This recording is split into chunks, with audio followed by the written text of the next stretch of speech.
Welcome to another episode of Adventures in Movies Looks at ... My name is Nathaniel Muir, and I'm the movie editor at AIPT. This week, I'm joined by the host of Adventures in Movies. Hi, I'm Danny. And I'm Blake. And we have a special edition for you this week, I guess. Usually we cover movies. This week we're actually covering a docuseries. It's called Heaven's Gate, The Cult of Cults. It's about the titular group who some of you may remember in 1997. They were responsible for the largest mass suicide on American soil. It's a four-part series. It's it's already out on HBOMAX, and we got a chance to see it, and we will talk about that. So when did you guys first hear of Heaven's Gate, the actual group, not the documentary?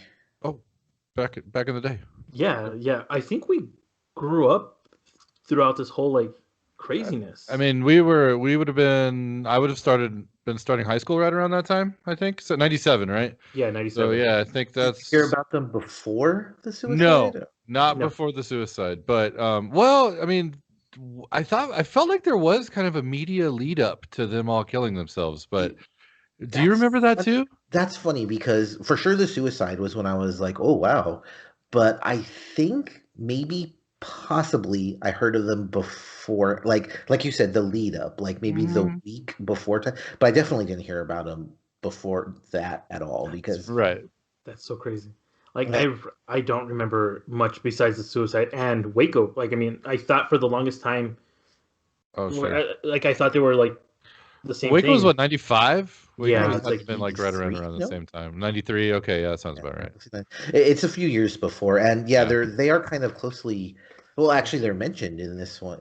Waco is mentioned in this one. The Branch Davidians was a little different though than what happened. We'll get into it. So I have so many questions about this thing, so I'll try to keep them all grouped together. But okay, so Heaven's Gate. This is a four-part docuseries. There's a lot of animated sequences in it. What did you guys think of the animated sequences? Go ahead, Danny. We watched Chuck Berry a while back, and it reminded me of that. I feel like to put a emotion to it, even emotionally, give it more emotion to this docuseries. I felt it did really well. I felt more empathetic to these people, which is so fucking weird to say.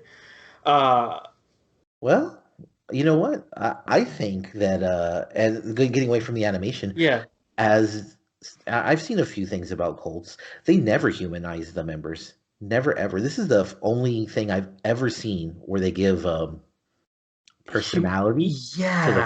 Yeah, and it's this is what made it super interesting and super sad, because there is so many polarizing views from all the from ex-members and family members and even the media, who, I don't know, they villainized them in a way, or they made them look like crazy people, it just different things. And when we see the animated segments, it just kind of made them human. They are human, but I mean, they just made them normal people. Oh, I love the animated stuff. The art was beautifully done. It was obviously digital, and there was even some three-dimensional aspects to it that I thought were really well done. But it almost reminded me of how a children's book is illustrated, and I thought that was really important to what you guys have just mentioned, the humanization of them, because it really did it immediately took you to a place that wasn't there was no judgment. Those were done with you could tell that those drawings were done maybe even by somebody who had some feeling towards these people. I don't know. There was a lot of emotion even in those animations, I thought. Yeah. And Daddy, you mentioned there's a lot going on there, that sometimes they villainize them, but then there's a lot of heart behind it. Did you think that the documentary was a little erratic by going into, because usually these things are laser focused? Oh, so me and my girlfriend, we watched this together, and I do feel like the opening chapter, the first episode, was the slowest one. Even though it gave us so much information, I do feel like it was the least even though it set up all everybody.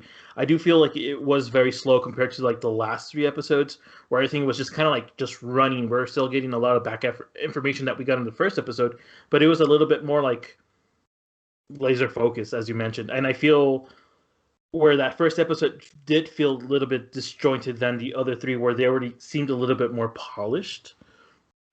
What did you think, Blake? I completely agree. My note for the episode 1 is, wow, jam-packed with information. Yeah, because it is. I mean, they kind of just bombard you with it, and but I appreciated it. But I did kind of think like, whoa, I really hope they pull the reins back on this thing, because it is flying by. Because I thought, if there's this much information in every episode, I'm like, holy cow, there's way more to this than I thought. It's really not that case, but I think they do a great job with it. I mean, even though it is jam packed, they do a good job with giving you what they need. Yeah, I think they do also. I think one way you can describe it is it's all over the place, because it is chaotic, and it does treat them as villain. But kind of in the first, I'd say, 2 episodes, maybe 2.5 episodes, I don't think they so much as villainize them as they're trying to kind of explain to you what's going on with them. And I think that kind of speaks towards humanizing the cult members, because, I mean, what I got out of it, and maybe I'm completely wrong, is they make it a point to say that they're not loners, and they weren't crazy, and they weren't losing. These were like respected members of society for the most part, right? Yeah. Oh, that first, sorry to interrupt. That first episode, I do feel like we don't get that. Like, when you talk about Heaven's Gate, you don't really talk about how it started. Really, we know only the last 7 years, maybe, really, where they're already moving. They're already established. But we don't know history lesson for sure. And I really did appreciate that for that whole jam-packed information that were just given to us. Right, because I didn't know it went back to the mid-70s, and they actually said at the table, like, there's an interview with someone the day of the suicides, and he says, yeah, there's 30 some odd people dead, but the real question is, how did they get here to begin with 22 years ago? And I thought that made it a whole lot more interesting, because we already knew what the end result was. How did it get there was super interesting. Heaven's Gate, I think it's really weird. The group themselves, I get, you can call it a national tragedy, right? Yeah, absolutely. I don't know if I would have thought that before, but I do now. Well, the reason, and that leads to my question. Why do people find, like, I've heard so many jokes about it. I've seen skits about it. What makes Heaven's Gate easy to joke about, but you don't hear Ted Bundy jokes? I think it's just like how people were bamboozled. People, they even say it in the show, like they got brainwashed. They got like suckered into this, I guess. But also, what the docuseries plays with is that they did everything with free will, like free choice. They had their own choice, and I feel like when you have a salesman like Doe, and you see the little excerpts that they show, it shows like he's selling this cult religious like thing, and I feel like and you see it in the documentary, like these people do buy into it, and if you buy into it, you're gonna follow, and it worked, I think, and because these people got brainwashed, it's so easy to nitpick and make fun of. Like you just saw in SNL, they make fun of it. They make fun of it on Family Guy. It's all this. Yeah, and I think it goes to them being, they were on the very forefront of the internet, and so they were putting their content out in a way that you could digest it, and that's why it was on SNL. They were making these crazy videos, looking rather manic, and and it was easy. It was easy fodder, And in retrospect, it's terribly sad, and it's kind of mind-boggling what was actually happening, but it was easy. It was easy fodder for the early internet and all that. And not for nothing. I mean, they have names like OD adding that to the end. They have the haircuts, the uniforms, the away team patches. So and I'm not saying they deserved it, because it is sad, but they do open themselves up a whole lot more than the Branch Davidians open themselves up for joking. you mentioned the sales quality of it, Danny. You know what's funny is I do understand where you're coming from. I never really got him as a salesman ever. I never got that feeling because I don't think you can say that they. I know they use the term brainwash, but I don't know if you can say they conned him, but it was their free will because you can't choose to be conned. You can choose to play dumb, but Yeah, yeah. and all the people have the one was a self-professed hippie back in the they were all looking for like this new age spiritualism. Yep. I think now the buy-in part, I think you're right. I think he offered them something that they were looking for. I don't think it was a con though. And No, I don't think someone it. Yeah, I I mean don't think it's a con either. someone even says like if they conned anybody, they started by conning themselves. Yeah. So I mean, I do think they believed it. I mean that's not a good thing. It doesn't make it any better, but No, and I don't think it was a con either. And I do, but I feel like if you have a way to talk, you have a silver tongue for whatever reason, you could you could get anybody to follow you. And right. I feel like Doe and T had that. And they did offer that, that escapism of their reality, and Right. it worked. And some people like, and again, it's like it's so funny. They say they have their free will, and they were able to come in and out, and it just makes it all easier. Like for people to be like, yeah, well, they let me do this, so now Right. we're gonna come Scarier. back. Yeah, yeah, yeah, exactly. Well, so that kind of leads into my next question. So there's a lot of red flags, cult behavior wise, separating you from the family, separating you from your spouse. However, they allowed a lot of personal freedoms. Also, were you surprised by how much Heaven's Gate allowed its members? I was shocked that they let Super. them go visit their family. Yeah, yeah. Oh That yeah, no, that was I think one of the most yeah bigger surprises throughout the whole thing was the idea. I mean, you get it was hundreds of people at one point. yeah. Literally hundreds of people were following this doctrine, if you want to call it that. And you know, by the time it's to the point where they're going out to see their families and such, it's down to like 50, 60 people or something like that at that Yeah. time. Mhm. Um, and just gives you an idea. That was some really devoted. Those are some devoted people, because I think they say all but one All but one did, yeah. Hmm. comes back. Yeah. Which is just it goes against everything that you've heard about cults. It's Hmm. crazy. So I'm being a little erratic here, but we talked about this earlier a little bit. So one of the clear directions in this is they wanted to humanize it and they wanted to kind of get away from, oh, this big bad crazy cult. They wanted to tell you about the members and stuff.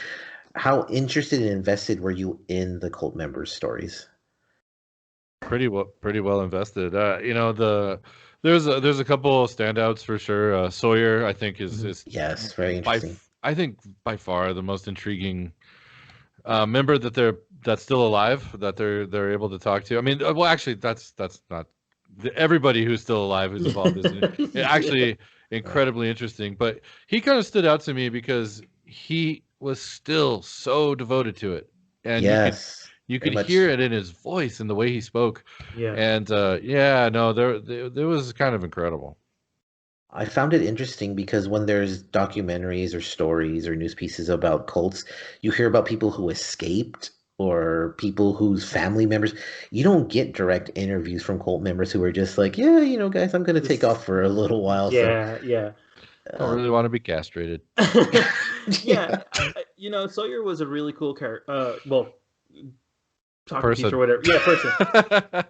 But in a weird way, he did remind me of what's it, Luke Skywalker in the sequel trilogy. Like he felt like he was done with the Jedi and tried to because he almost killed somebody, and I felt like he still believed in it. Like obviously Luke Skywalker believed in it, and I do believe that Sawyer believed it, still believes in it, and he even says it. And I was like, that's so weird that like I have these two, a fictional character and this person that's completely real, believe in their teachings, and they're pretty much hermits themselves. So, Cult of Cults is an interesting thing. It's not new, but there's no narration at all. Everything is done through archival footage and through interviews. Very, very little title cards. How did you guys like that, or would you have preferred there was a little more, I guess, meat on the bone in regards to narration. Yeah, I'm okay like how it was done. I mean, I feel like the story was told by the talking heads and the footage. It worked really well.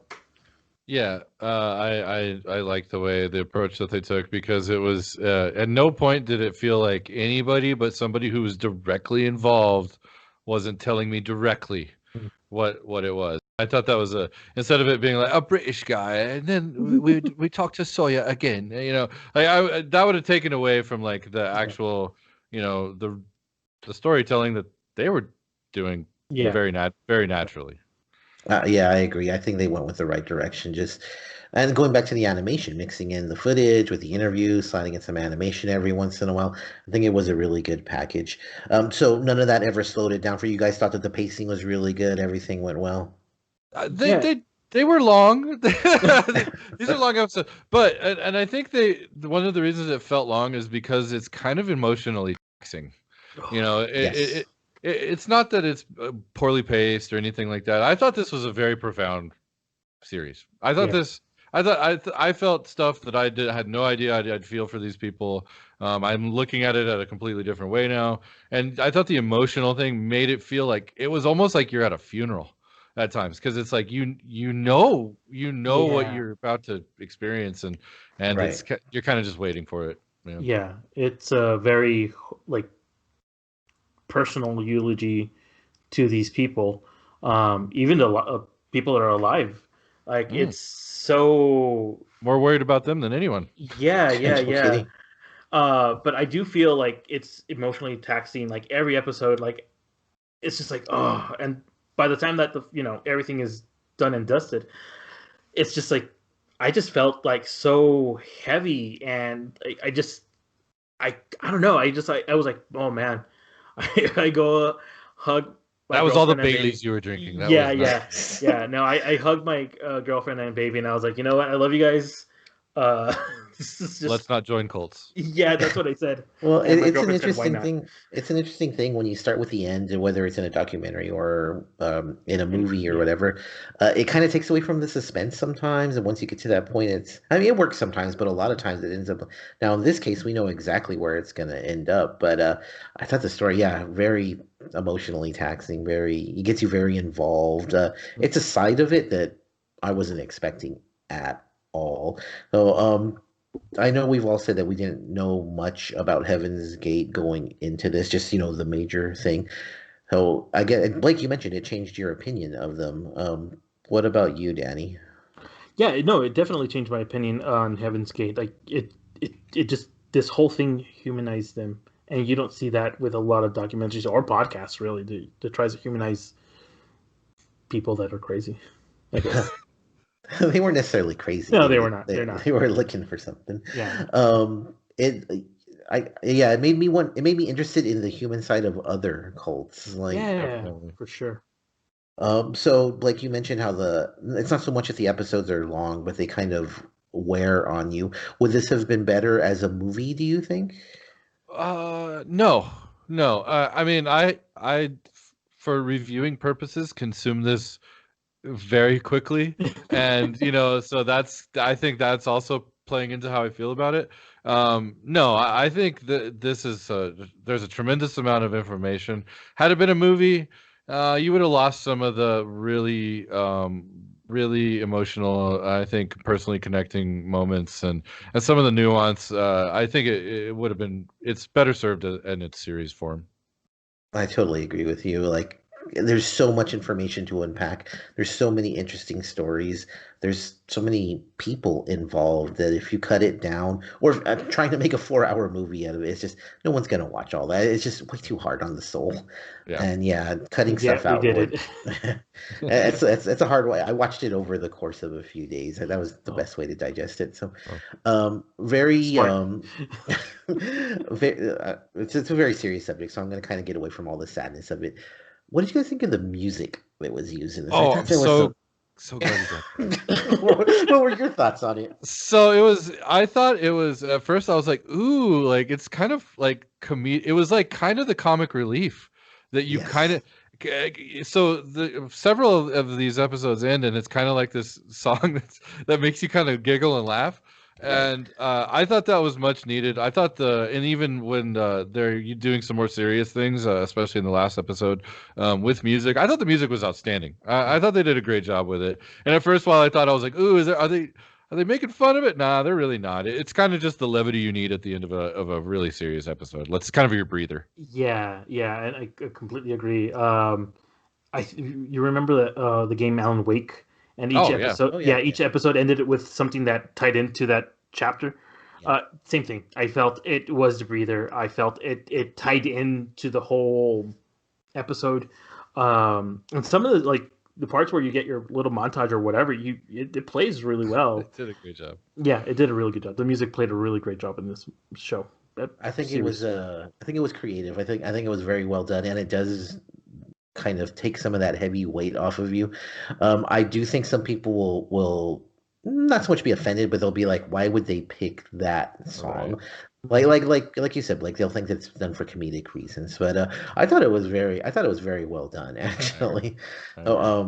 Heaven's Gate, Cult of Cults. It's on HBOMAX right now. So Blake, I'll start with you. Final thoughts, and should people immediately go see it, like stream it eventually, or just completely avoid it? Final thoughts are it's completely enlightening. If you're a child of the 90s or, anywhere close to us in age, 40s, 30s, it's a must watch. I think you have to watch it. If you remember them making fun of it, watch it, because you're gonna feel differently about it. Rush out and see that. What about you, Danny? I would say rush out and see it. I agree. It's a very humanizing, empathetic way to see a cult, I guess. It's very sad. It's very ugh. I can't even think of the word for it, but tugs at the heartstrings. Yeah, yeah. It is. But yeah, I would definitely say it. And there's also a podcast to this that came out a couple of years back. It's a little bit longer, but I would definitely say watch the show. Yeah, I agree. This is like, if you're a fan of cults or true crime, then yeah, definitely see this. But just in general, this is like an incredibly interesting story.